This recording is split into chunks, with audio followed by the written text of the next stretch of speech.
Hello, hopefully you all found these notes on Canvas, and I'm going to try to talk a little louder because I heard that you couldn't really hear the video.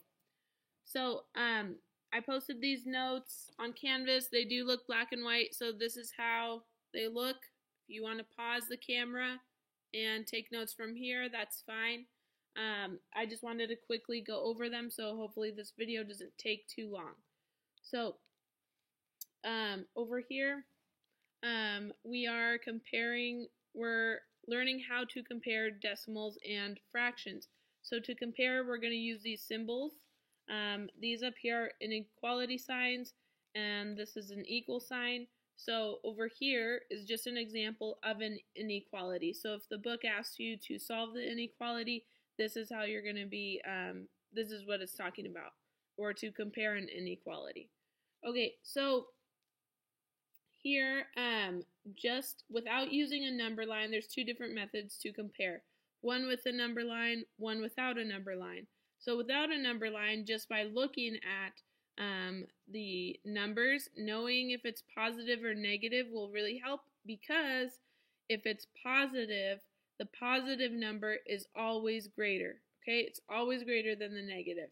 That's why in the examples, we're showing the positive numbers greater than the negative, and same with the fractions. All right, this right here was a little side note. One of my other classes asked me, how do you compare when you have the absolute value? So here, these lines they mean the absolute value. So if you have the number inside the absolute value signs, then whatever is in here will come out positive. Okay, so if you take this number out of these signs, it needs to be positive. Same with here. If the number is negative inside, it needs to be positive when it comes out. Over here, if the negative is on the outside of the absolute value signs, whether the number is negative or positive inside the absolute value, your answer will be negative. Okay, so just follow these guidelines. And then this example was from the last quiz that we took. So this is one of the questions I asked you. These are equal because it doesn't matter if the number is negative or positive inside the signs. It's going to come out as, they're both going to be positive, so they're equal. Okay, using a number line. Over here we have 0.8 is greater than 0.6.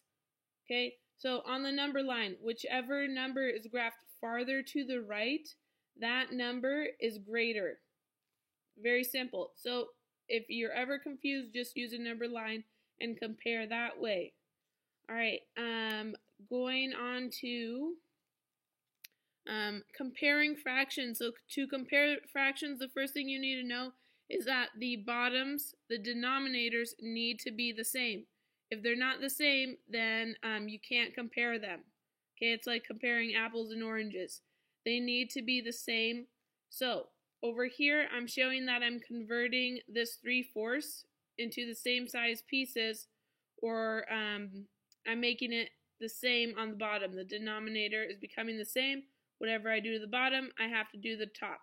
So here's my new fraction. And now I can compare. Now you can see that 7/8 is greater than 6/8. Okay. Over here I was just showing how you could compare a mixed number with an improper fraction or a regular fraction. You just need to convert the improper fraction, or you just need to convert the mixed number into an improper fraction, and then make sure they have the same denominator, and then you can compare them. Okay, next page. Here we have ordering rational numbers. So you have your set of rational numbers just like we did with ordering integers. They're going to give you a set of numbers, and you need to compare them. But some might be in the form of a mixed number, some might be in a decimal. However they are, the first thing you need to do is make them so they're all the same. Okay, so they all look the same.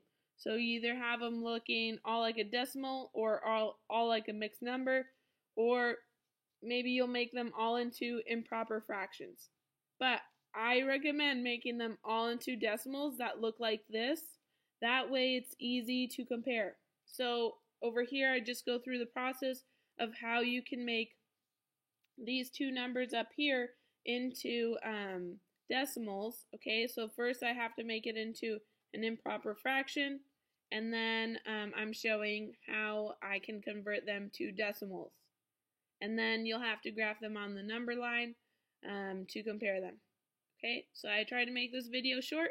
Have a good night. Thanks.